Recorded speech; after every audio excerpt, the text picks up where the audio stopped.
I'm Mark Seichter. And I'm Linda Zayas-Palmer. And this is Arcane Mark.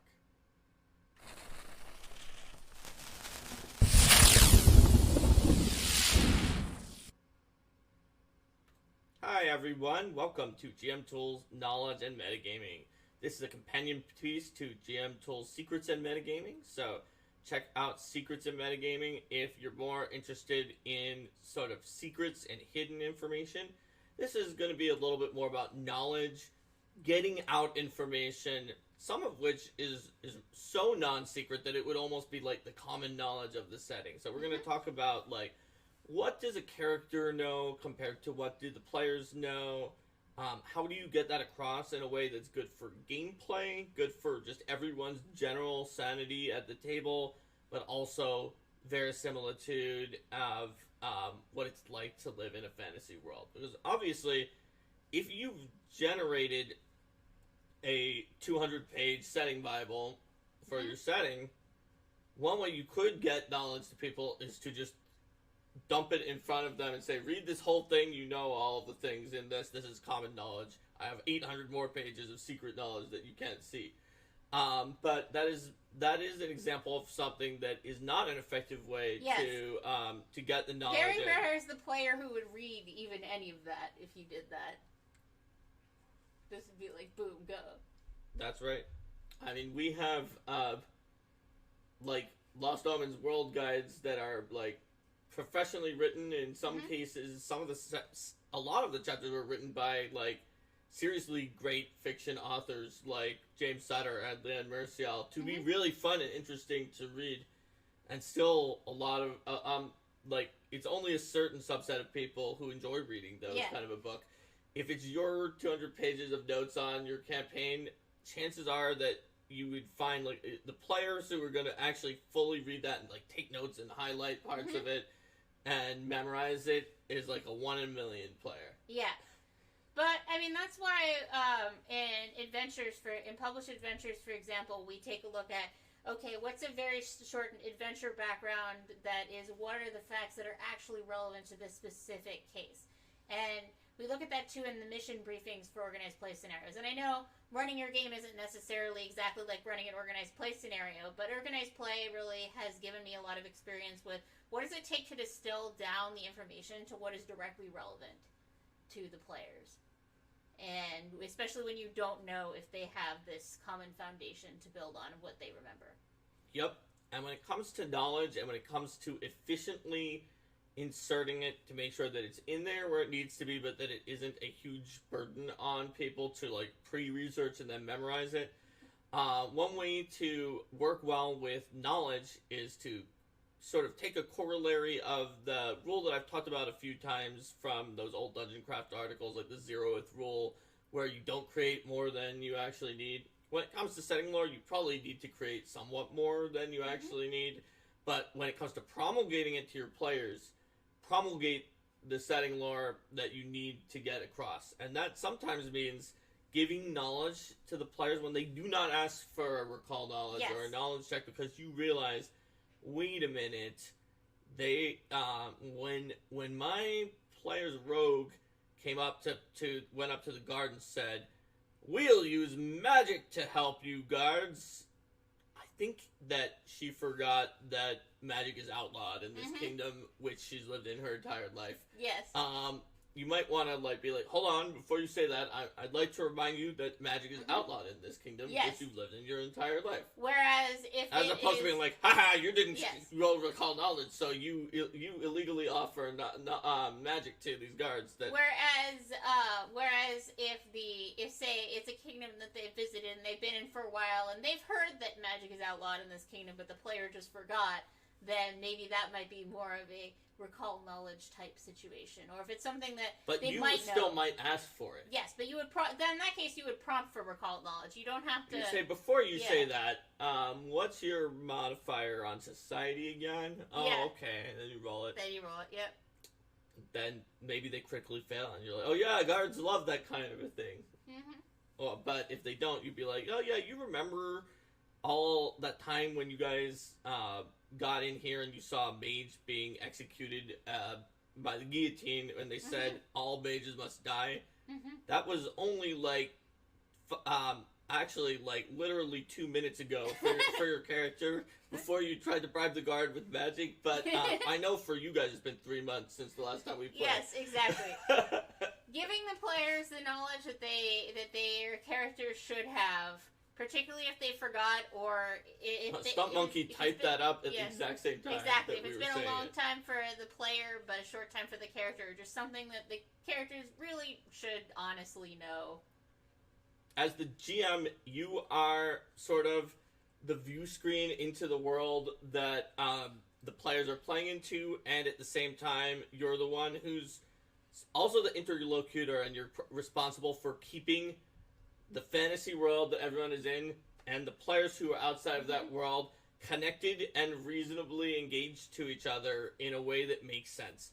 So when that goes for knowledge, that goes for secrets, that goes for just if a player says, I walk forward 30 feet, and you know that that's off a cliff, telling them, you know that's off a cliff, right? Rather than be like, well, you said 30 feet, look at that, it's off a cliff. So that certainly applies in cases where the player knows less than the character should know. Right. But there's also the flip side to that, certainly, is when the player knows more than the character should know. And I think one of the iconic examples of this is Trolls? Razmir. Yes. Well, trolls are one. Let's talk about trolls first.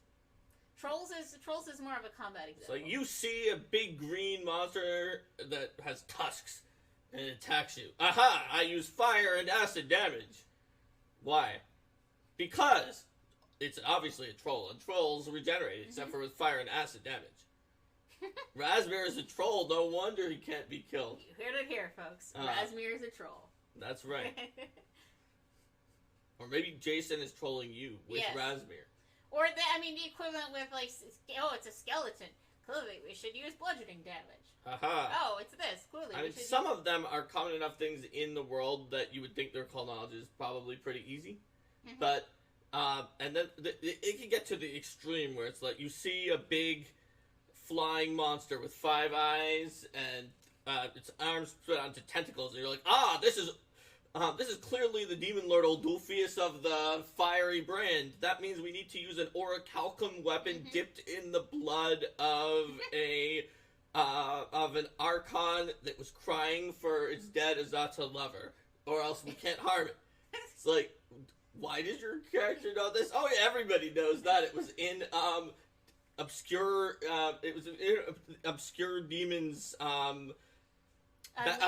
Obscure Demons Unleashed back matter article, but to the 5th Adventure Path that was written by James Jacobs or something like that. And you're like, exactly. Why does your character know that though? Well, recall knowledge recall knowledge is an action in 2nd edition. Yep. So to sit and think about what you know if you haven't just found that monster, if it's something new that you're fighting. Yep. Or if there's some kind of twist on it. So, I think that recall knowledge being an action is a good way to call out that it is actually a thing you think about, and it's not just necessarily automatic. So, I think that if you're running a system that doesn't have the recall knowledge action, still you can prompt the player to roll a relevant check to see how much they know. And it gets tricky if you're playing a game that's so freeform that it has no rules for knowledge, because it's very, very challenging in those systems to work it out other than just saying, I think your character would know about Oldulfius, because why would you know that? Or like if their character knows about Oldulfius, and like working on a story for why they know about Oldulfius that explains why they wouldn't necessarily know everything. It's like, they're a scholar of demonological texts. Yes. The other side of that sometimes a GM would use is like, well, okay, too bad that unfortunately you attacked with that orichalcum that was dipped in a fire made of the tears of an Archon for their dead Azata lover. Your character misread the ancient lore, because instead of using what was printed in that book, it had to be a dead angel lover, and it was completely wrong. Yeah. There's only so far that will take you, because sometimes it doesn't make sense to do a reskin, or it seems like you're just changing it because they were metagaming, which in some cases you were. Joe, in terms of how should there come a point when combat monster aspects become automatic, I'd say, yeah, like in a home game, once you fought plain skeletons, it's reasonable to remember, oh, look, it's the skeletons again. We've just fought them. Also, there's a difference between metagaming and deduction. Mm-hmm. So, for example, suppose that you fought a skeleton and then you later fought another monster made out of bone that actually does not have any kind of a like resistance to non-bludgeoning, but you're like, this thing's made out of bone, it's a bone golem, let's use bludgeoning. And then you turn out to be wrong, maybe, or it's right, but you're using some kind of a deduction because you remember skeletons it worked on, so let's just try this. Or it's like, this monster is called the Ice Elemental of Fire Hatred, maybe we'll use fire against it.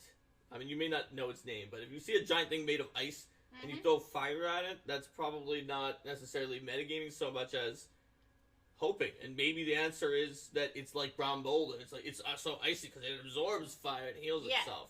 So, some questions here. I suppose it would be nice if we could have an idea of what kind of knowledge is common or uncommon. Do we base that on the creature itself? So, that's one way you can do it. Stump Monkeys just use love against the hatred elemental. There you go. I think people have tried that, but the hatred elemental is too strong. So, but yeah, that's one way to do it for sure. And I think that when you have different types of knowledge about a monster, I tend to think that usually the things that are most distinctive about that monster are the things that are going to be most salient and the first things that you find out. So, like, if a monster has some hideously terrifying breath weapon or some other weird special ability, then that's the type of thing that I would generally give to the players first, because that's more if they don't have targeted questions, because that's more interesting and direct and more useful generally, frankly. I saw. So this is chat's actually scrolled fast enough that I don't have everything up here. Yes. When dice is rolled, do we take into consideration high rolls, such as being a certain X number over the DC? So in Pathfinder 2nd Edition, if you're 10 above, it's a critical success, and you can get more context. In 1st Edition, every 5 gave like an additional fact, supposedly, although what was a fact? Yeah. Unclear. In some systems, there is nothing about how much higher it is than the DC. So it all depends on what game you're playing, how much information you might want to give. There's a mention of guidelines on page 506 of the core rulebook. About rolling multiple times and what to do. So, let's see. And there's also what to do about critical failures. Generally there, you want to give a false piece of information that, like, is...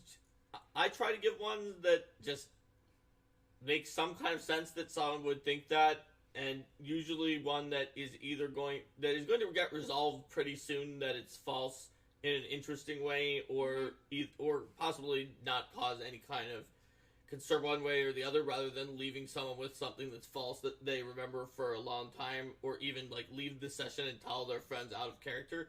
So, for instance, in the old demo of the playtest I was running at Origins with lots of zombies and skeletons, Valeros misidentified a zombie as he got a natural 1 for its weaknesses. So I told him, so the problem with zombies is if you use slashing damage, you'll cut a piece off the zombie, and then that part will animate on its own and continue attacking you. So you need to use any other kind of damage. And so Valeros played along with that, and he kept being like, Amiri, no, stop using that bastard sword of yours. Take a different weapon, it's slashing. Amiri's like, nah, and she crit for like 40 damage and instantly killed it, or some huge amount. And she's like, see, it didn't split in half. It exploded. And Valeros said, well, if you're going to hit it that hard, sure. Joanna has an example here. My PC crit failed on the Growlodon in Hell Knight Hill, and I told him it was a young blue dragon that hadn't grown its wings yet. In War for the Crown, there was a Soul Eater that I told the party was a Bishagatsuku, which turned out to be too good of a incorrect information, because if you look at the pictures of those things, they look like 99.2% the same, have almost the same abilities, except for that the Bishagatsuku is cold and is resistant to, or immune to cold and weak to fire, so they used fire on it, which worked fine. And they didn't use their cold attacks on it, which, okay. So even afterwards, for a long time, until I told Linda about it, I think on another Arcade Mark stream, nobody in the group knew that it wasn't a Bishigatsuku because they look the same and they have the same MO as a Soul Eater. So, I saw one from Risky about a monster knowledge sheet for PFS to keep a signed off on list of monsters of the character identified or been in a group that's identified. There is a recurring boon in first edition that came out of that has something like 24 different types of monsters, many of which are relevant to the season, and then some other ones down below. I think the Pathfinder Society agent in Lost Omens World Guide also has an ability about memorizing the monsters that you've seen before. You get even more information the next time you encounter them. Because that's one of those things where requiring everyone to keep a tracker sheet at all times in order to fairly adjudicate whether what people have seen before seems like a bit too much of a paperwork burden to put on people. But then if it's something they opt into through a boon or through an archetype choice, then that seems a little more fair. Oh, Rico points out, is reminding me of the times that people critically failed to know about the demi-plane in Part 7 of the playtest when I was running it, and they found out that, like, weird information that was just totally wrong, like that anything you see in the distance could be an illusion and is not to be trusted, and that animal-based monk stances were weak in that plane, which they were not, and the person with tiger stance was fine. Oh, and there's another one that comes up based on, Rocket Lettuce says, after your character makes a successful recall knowledge, be sure to promulgate the information to the rest of your party as a free action. So that brings up an interesting thing about how different groups handle how much information you can give in combat. Once one person succeeds at a recall knowledge, it assumes that everybody else automatically knows it. Like, I generally say, even in first edition Pathfinder and other games where it's not an action that you take on your turn, that you need to wait until it's actually your turn to speak and to share the information that you know. But that's something I've generally tended to hand wave over. Just like, yeah, sure, you spit out the useful information in a concise fashion for fighting the thing. Like, if someone starts getting into, like, and then they were first seen in ancient Thas. The first reports of these beasts was in ancient Thassalon, in the city. The mating habits of the Aradum is very, very interesting. They gain a colorful plumage only during the winter months and only every 3 years. When they do, their plumage causes them to grow approximately an additional foot, and they gain an additional 50 pounds of plumage entirely. It's like, okay, why are you telling me this in the middle of a fight that has 6-second rounds? Namad's talking about it costing an action to share information. We've generally said that talking to your allies or just generally talking is not an action, and you can do it as long as you're, like, ready to do things. Because as I recall, it was the action to remember. Yes. The information. Recall knowledge is an action. Yeah. But other than that, generally talking, you must be able to act. You can't talk if you're, like, completely paralyzed and your body can't move. But but if it does say in that if you say way too much stuff, that the GM is going to say this is way too much stuff. Point out does cost an action because of the fact that you get them into an exact 5-foot area, exactly where this invisible thing is. You'd be like, yeah, it's right behind the chair that's over there out of screen, but in front of the counter that leads towards the kitchen, and it's about 6 feet back from that wolf picture, where my finger is pointing. So, like, I could say that, but it actually takes some effort as opposed to being like, this dragon is weak against fire and strong against cold. Watch out for its breath weapon. Watch out for its breath weapon and its freezing blood. Alright, so in terms of how much you've been talking around, there's also very variant depending on groups. Oh, here's another one. What are people's thoughts about characters having super precise knowledge of just how far away a point is in space for targeting spells, etc.?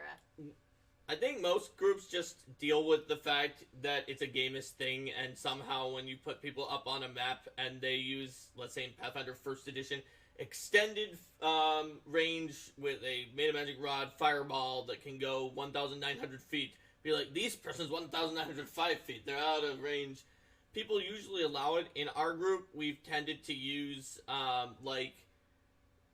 in Pathfinder First Edition engineering checks and Second Edition different kind of lores or knowledge checks to see if you actually get it right once you've got into such a ridiculous distance, or if you're trying to like weirdly triangulate a dimension door based on going through a windy corridor and like up and down some stairs, just to see how good is your character's general math combined with Dead Reckoning estimation of where you've actually got. Once you have something really weird going on, yeah. Here's another one. What are your thoughts on giving players the level of an opponent, particularly for magic or incapacitate effects that are heavily dependent on level?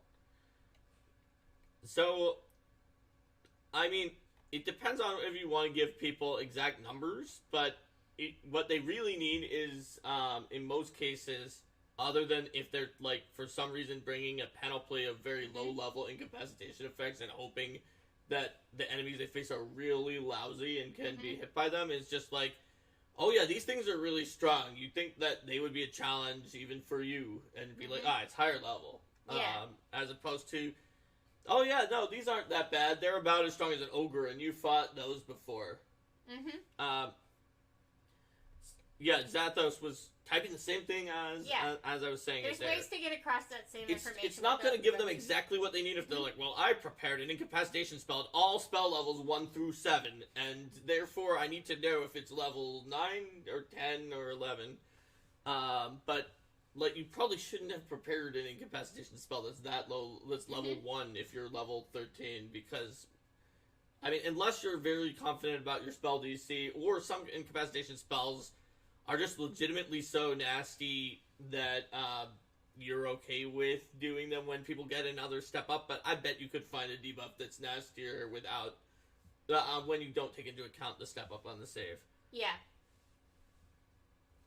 And Zathos, I agree with you that people can get more into it and a little bit less pulled out and crunching the numbers if you can generalize it and be like, yeah, this thing is way more powerful than you, or no, this should be a pushover, but there are 8 of them. So if you as the GM can express things in ways that an NPC in the world might plausibly say them, as opposed to like, yes, it's clear that this monster has 57 hit points remaining, and its armor class is 25. I mean, it really depends on the speed too. Like, there's certainly been games where I just tell people what the AC is. One of my recent games one of my most recent games at Scarab, I literally ended up putting the AC on the battle mat with shiny markers around it because people kept asking if something hit, and I was like, it's 26, and then I drew little shiny markers around it because we were running short on our time slot, and I needed to get them through that encounter. I don't tell people the AC, don't usually do, but in that case, I made a joke out of it. But if they miss on one lower than the AC and they hit on the AC, I'll just tell them from that point, because once it gets to the point where a player who is running the numbers in their head obviously knows it, and it's just down to, well, are you good enough at running the numbers in your head? I'll just be like, okay, yes. You, when they're like, aha, it must be 26, because we missed with 25 and we hit with 26, I'll say, yes, it's 26, you're correct, so that they don't have to wonder about that. Yeah, and they had basically figured it out at that point anyway, so. And people are talking about using bloodied, the term from D&D, to talk about if a creature's around 50% health. Yes, the old bloody I'll use like on its last legs or severely wounded for something super low. Yep, Extonland said, "Did you remember bless?" Oh yeah, well then you can give it to you in the very first roll, and that is definitely true. That's why I always ask if people remembered bless, even if that would not make it hit. And they're like, "Oh yeah, that's right. Now it's a 27." Like, okay, you still missed, but remember bless. What Zithos wants to avoid in PMS2 play is telling them that they can ask number of questions about a monster if they succeeded to recall knowledge. So I know a lot of people did ask X number of questions as a means of like trying to be nicer towards like, well, then this way they get to pick what they want. But I feel like ask X number of questions is inherently tilting the game even more in the favor of someone who's metagaming, and they already know the answer to, so they ask the question, or like, it's troll. It's like, does this have any kind of a regeneration ability? Or it also tilts it towards players who, even if they're not metagaming, are just more knowledgeable, more into the game, more veteran players, because new players are going to waste the question. So what I try to do is think of what the character would ask rather than what the player would ask. So, like, if there's an evoker, elementalist evoker who's always throwing out different elements, chances are I think that character, one of the first things they would learn are elemental weaknesses and resistances so of the that monsters. may not be the most iconic fact about the monster, but it's the most relevant to them. I mean, I start with the most iconic fact. I'm not going to leave out the most iconic fact about the monster that everyone would know, but if they got more, say it was a critical success, or they get more information, I'm going to give them something that's their general interest. Also, if they roll again, because you can, as people give the page reference, you can keep recalling knowledge about something until you've either driven the DC past incredibly hard or failed a check. So I tend to generally try to give it to things that I think would be useful or interesting to that character, but I start with, what would everyone know if they knew about this creature, right? Like, if you, for some reason, it's like, it's an Oni, you don't know anything else, but acid stops their regeneration. Do you know that, like, it's a corrupted kami who failed their ward, and then they went into a weird spirit realm where they just couldn't interact, they just had to watch agonizingly the world, and then they came into it, and now they're really, really into getting whatever they want from the world, and they take a form of a different kind of humanoid, and they change shape and infiltrate society or anything. No, acid stops their regeneration. Like, that doesn't make any sense, even if the person is an acid mage. Yeah, so because most iconic you wouldn't have gotten to that point where you even know it's an Oni if you don't know what an Oni is.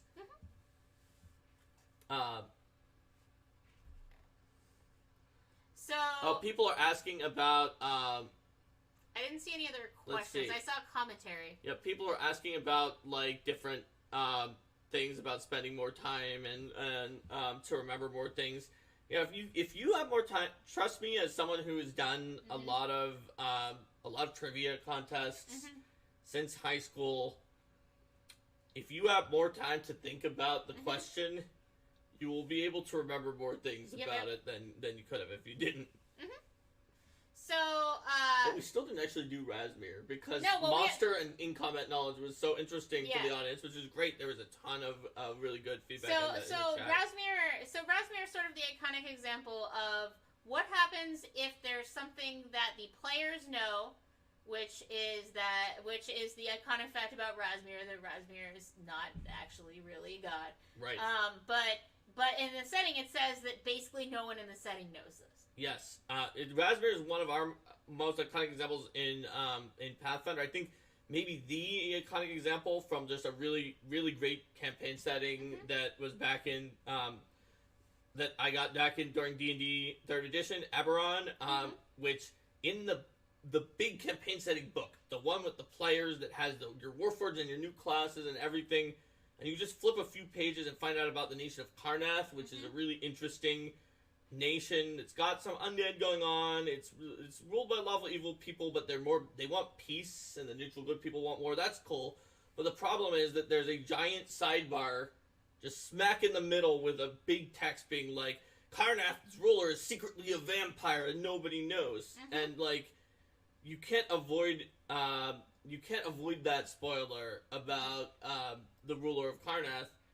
Like, he's an interesting guy, and his wife is like a chaotic good elf, and he's rebelling against the really evil undead cult and all that, but it's right in front of you. With Razmir, it's possible to find out about Razmir without knowing that Razmir is not really a god, but it's difficult because anything that's going to give a very sort of thorough treatment of him is eventually going to tell it to you. At least it's usually in GM-facing information. Yeah. But still, most people, unless they heard it by word of mouth, in which case, still people probably told them that it wasn't real, or it's like, oh, it's like Scientology, or something like that. Yeah. People know that he's not a god. And it's a tricky one. So in cases like that, and just generally in cases with knowledge and metagaming where the person who knows about it also knows the secret, you want to sort of engage your players to play with you on not knowing. It's sort of like we were talking about in some of the other episodes about playing with you on failing something. But in this case, it's like everyone can sort of wink, wink, know that he's not really a god, but playing along, say, oh, Razmir is a god, and we're afraid of that. If only he wasn't a god. And it's just sort of, you can use the dramatic irony, but just have the players be in on it, even though their characters are not. So, just letting the players know, and it's like, we know this, but in the world, almost nobody knows this information. So there are people who claim that. There are people who claim that in the world, but like they're just legit. I'm not sure he's a real god, given all this stuff. But that's really the minority of people who have heard of him. Most people, like, we have a goddess of opening doors, and she's actually really cool. And we have like a Alceta. Yes, and we have like a god of being the nephew of another god, and a Who's lot. the god of being the nephew of another god? And also a very similar portfolio. We have like Fergus? No, he is the god of athletes, and we have like hundreds of imperial lords. The fact he did also write a book, Stunt Monkey, but the fact that he's the god of writing that book, the fact that we could have a god who is Razmir is very plausible in the Golarian setting. Like we have a god who's just a giant mantis who, if you make him mad, his major curses, he'll just appear and kill you. Yes, that's correct, Stunt Monkey. Grasatha. Okay. Yeah, Grasta. Grasta. Yep.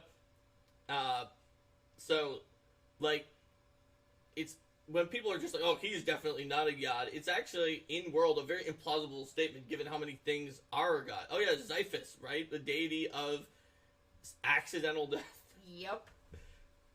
Oh, Xiphus. Oh, Xiphus. Like, we've got a lot of different deities. We have a deity of being a stone giant who likes bears.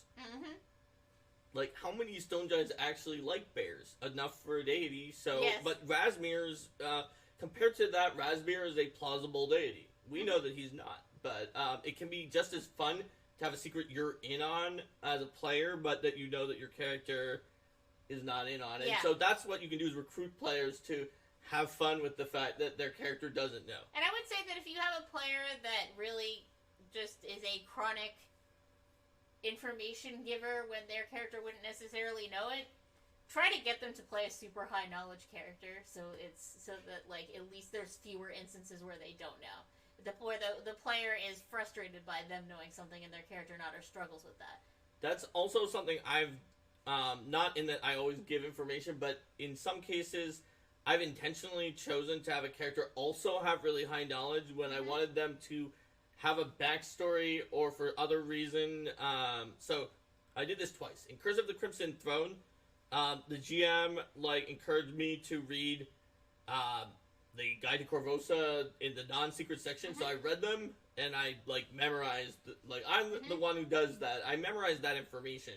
My character is an elf who had lived there for a long time, and I also maxed out knowledge local for that too. But I was like, okay, I want to be able to just think that this stuff that you read embedded and doesn't have any secrets, that my character just knows most of this. But I will be maxing out knowledge local to recognize the fact that I need to do something about it in game. Or I had a character in Pathfinder Society who was hit by a binding spell by Fae, and he woke up thousands of years later, and Thassalan was gone.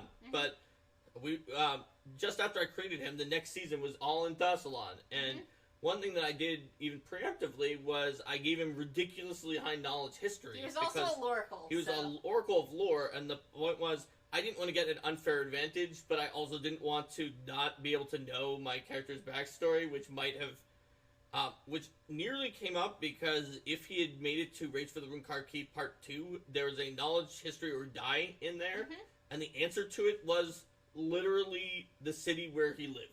Yes. So it would have been very awkward if I hadn't picked knowledge history. Yes. And been and let's say I couldn't make the check, but I was like, but GM, my character lived in that city. Yes, he would know that the name that it was Haruka, was in Haruka, because that's literally where he's from. And they'd be like, well, you didn't write the check. I'd be like, that's fair, and it really annoys me. So that's why I would intentionally take the knowledge skills that would be required for that, so I didn't have to try to claim my character should get special treatment for my backstory. But you can have someone get special treatment for your backstory, and I've given people special treatment for their backstory. I just don't like to, especially in organized play, assume that I should get it, because it feels like, for me, that it's presumptuous.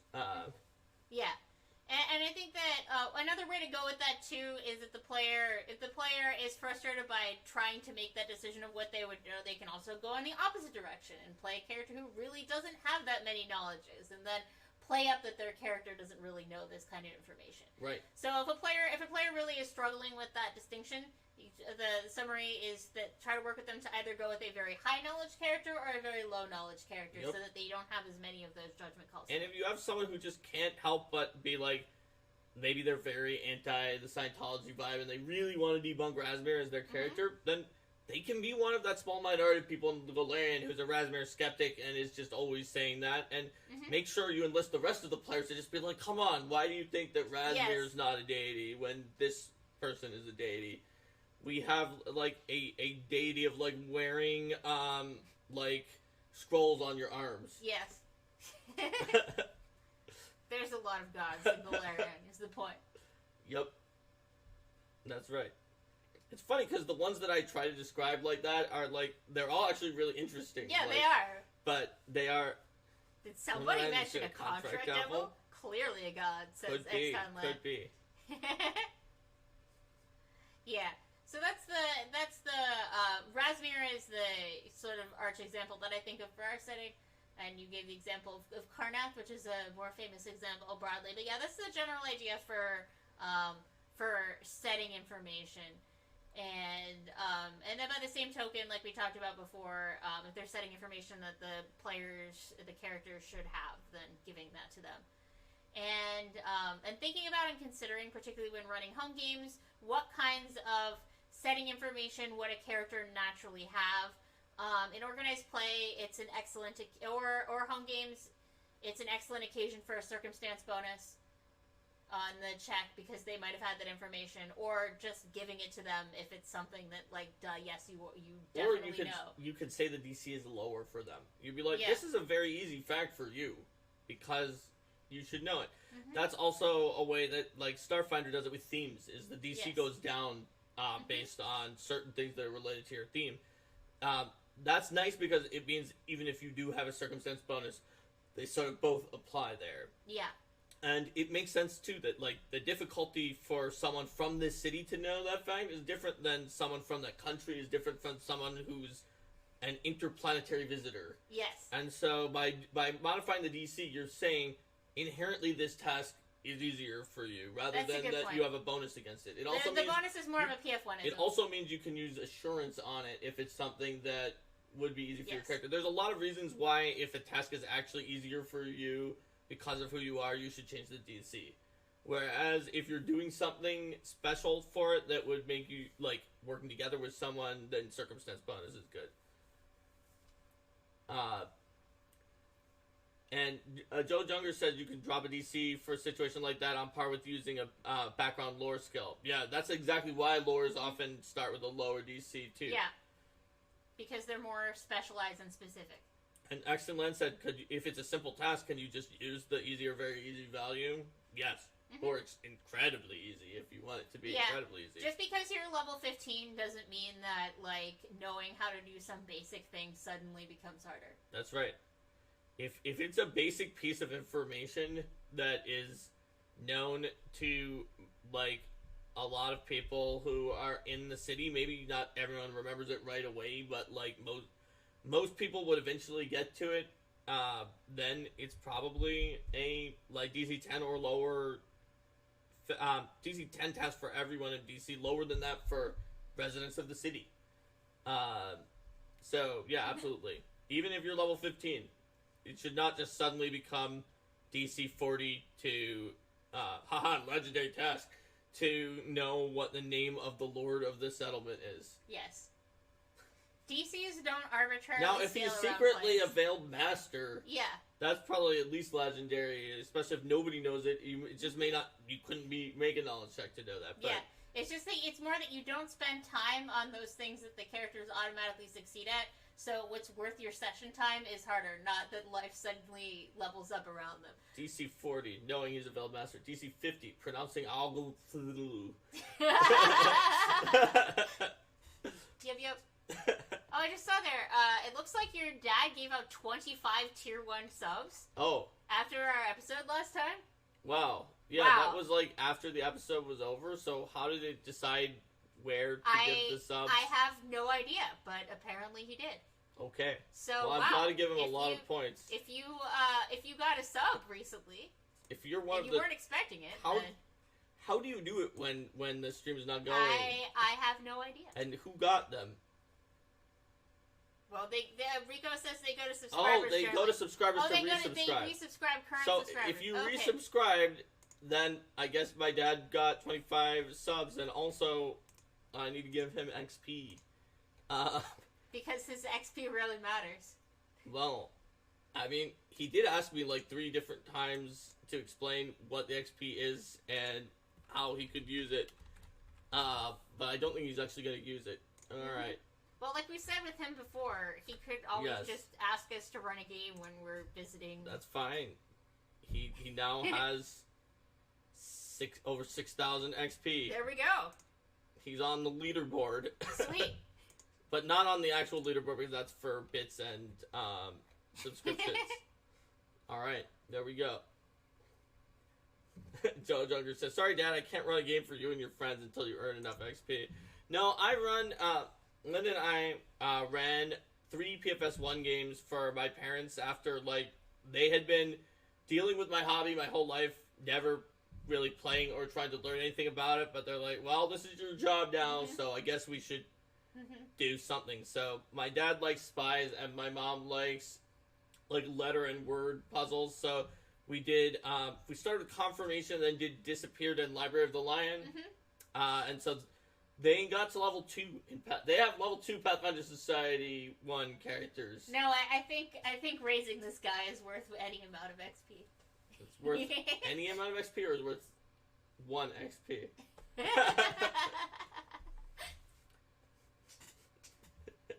It's worth at least 1 XP. It's worth at least 1 XP. If someone unlocks more modes than people who are watching, the remainder goes to non-watching subs. Oh, useful. Thanks for letting me know that, Altro. Alright. We are learning more about Twitch all the time. That we are. Alright. So, we were talking about knowledge, we were talking about the Razmir Karnath dilemma. Yes. And, like, the Razmir Karnath dilemma is not just a dilemma for you. It's legitimately a dilemma in RPG publishing. When it comes time for there to be, like, a new book, I've heard the Razmir Karnath dilemma come up a lot of times. It's like, what are we going to do about the fact that just some people enjoy reading these books, but if you make a new section of the book that's about, like, some kind of, I don't even know, like a new NPC, and that NPC is actually secretly a serial killer, like, are you going to have a separate section of the book later where you say they're a serial killer and have to find it again? Yeah, well, are you going to say that they're a serial killer so that, like, nobody can know that, like, let's say Linda's Alchemist is secretly a serial killer, so no one can know that Linda's Alchemy shop exists in-game and be like, let's go to Linda's Alchemy shop because it's a friendly alchemy shop that's actually a serial killer. Well, one of the ones that I've seen is the whole, the whole, there's rumors that this person may something. Which may secretly be may secretly a have serial killer. may secretly have ties to underworld elements or things like that that encourage the GM to flesh that out themselves, or adventure authors to pick those up and run with them, so they don't fully give you that information. Scholars believe there may be rumors. Scholars believe. Some scholars believe, Mark. Some scholars. Finding out that one of your players was secretly a serial killer during the game is weird enough. I hope that no one has that experience. No one ever finds out that one of their players was secretly a serial killer during the game. Yes, oh my god. I'm not sure how you would, like, if you literally open the closet and skeletons come out, like... Yes. I think he meant characters. The closest to that, which is not even close at all, is that I heard that while he was a venture officer and active duty, police detective that Mike Brock like arrested for someone for possession at the table of a Pathfinder Society game. And he was like, really? It was some people's first game. Yeah, and he's like, really? Did you really have to take that out and put it on the table during my game in my jurisdiction? Now I have to do something about it. Yep. At least those new players who were there and saw it happen would be like, "Wow, Pathfinder Society is serious business." Yeah. And the GM might not just arrest your character afterwards, but you. Yep. Yep. Arrested for stupidity. All right. Harsh but fair. Okay. So let's see. When it comes to knowledge, we've talked about like general setting knowledge that people know that they shouldn't know. We've talked about getting information to people that they should know, but that they don't know. And we've talked about handling monster We've talked about monster knowledge. Let's see. So here's another one, which is another pretty important topic that it sort of dovetails into the critical failure text for like coming up with a fake thing, but if you, let's say you've been following that whole Game Master rule 0, don't make too much more than you need, and you've been doing that, and that's great, but your player asks for recall knowledge about something, and you have not come up with what that is. Let's say that it's a home game or somewhere where you feel empowered to come up with what the answer to that question is. Even in organized play, it might be the case that hey, yeah, I need to have some answer for this, where they're like, they're supposed to go to a guard area, and it doesn't say what the name of the guard who's in charge is. It just says they go to a guard area and they can ask questions and get this piece of information. They're like, I'd like to know what the name of the person in charge of these guards is, or like even ask who funds the guards. Is it funded by the government? Is it a local mercenary group, or like how is the guard structured? Hold on. Worry Longknife says the audio is really low. I'm going to turn it up a bit. Okay. All right, is that better? Is that better for the audio? Okay. Yes, and sometimes, as Joe said, disinformation spirals off into its own plot elements. Yep. And so, whether they critically failed and got wrong information that you had to come up, or they succeeded and you just don't know how the guard is funded or structured, or whether they answer to the mayor or the council of merchants or local community groups or whatever, you might actually have to come up with that even in an organized play and scenario. I'd say in organized play, you could sometimes admit and be like, I'm sorry, it's not in the adventure. That's very interesting. If it's relevant, we try to put it into the adventure background, and then if not, like, you can probably just make it up for that. But adventure. I bet, like, the thing I was saying, which is, like, who funds the guards? Yeah. Is not going to actually be in there, like, any of the time. Yeah, but if it's just, like, what's the name of this guard or what's whatever, the name of this guard probably would be. But, like, up, who funds it wouldn't be in there, but it's very reasonable that a scoundrel rogue PC might want to know so that they can be like, oh, well, let's say it was a community group. I'm going to bring it up at my next community meeting that the guard is so unhelpful, or something like that. Can I go ahead and bring up the question that I dread most as a GM? It's whenever you have something and the PCs notice some clue about some type of creature and they ask a question like, what are all of the creatures that could have left this type of tracks? Dun, or dun, what dun. are all of the whatever that could have caused the whatever? So what do you recommend for the situations when people ask you a vast question? So let's say that you know that the problem is vampires, and then there's like little droplets of blood, and the question is, what are all of the monsters that could have left droplets of blood? Or what kinds of monsters could have left this? And you're like, oh gosh, well I know what the answer is, but I don't know every possible thing. I don't have good red herrings. So there's a few ways you can do it. And this also dovetails in with a problem with published adventures sometimes, where it's like, you'll see this in a lot of earlier Pathfinder Society adventures too, where you're like, let's roll to find out information about, we heard that our missions were going to West Crown. Let's roll to find out information about West Crown that people know. I know it's the former capital of Cheliax, and it's got like canals. Let's see what my character knows. I'm going to roll. And in the adventure it says, vampire spawn left by Ilnurich Sivinshin, the vampire connected to an evil shadow artifact, have been rumored to be around in the area. It's like, is that really the only thing I know about Westcrowd? Wow, this adventure must be about Vampire Squad. Yeah, exactly. And it's like, well, I don't want to... That's a really weird and very specific thing to be the thing. As soon as you said Westcrowd, that was the thing that I know. And you don't want, like, the one clue to automatically solve the answer, because you know that there's a lot of things that this clue could point to. Yep. But you just didn't think about it in advance, or the players latch onto something minor, and you're like, oh, I want to have some different things it could be, so this doesn't So just I admit I dodged answering your question by bringing up that that's a related one, which is just the sort of, why is this knowledge check telling me something that is like the 532,000th fact that I would know about this city? This must be specifically relevant. This must be specifically relevant. Yeah.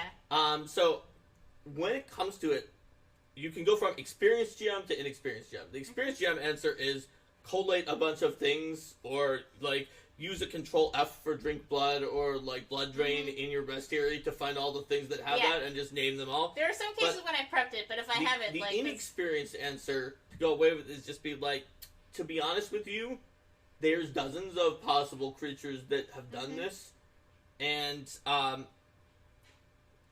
you might also throw in, if you could think of even one that is the wrong answer. One of which is this wrong answer. Yeah. But it's probably not that, because that's really an obscure creature. Yeah. So you weren't able to narrow it down from among them. Yeah, because I'm an experienced GM, I'm a very experienced GM, but that question, those types of questions are like kind of my Achilles heel. They always give me a huge problem.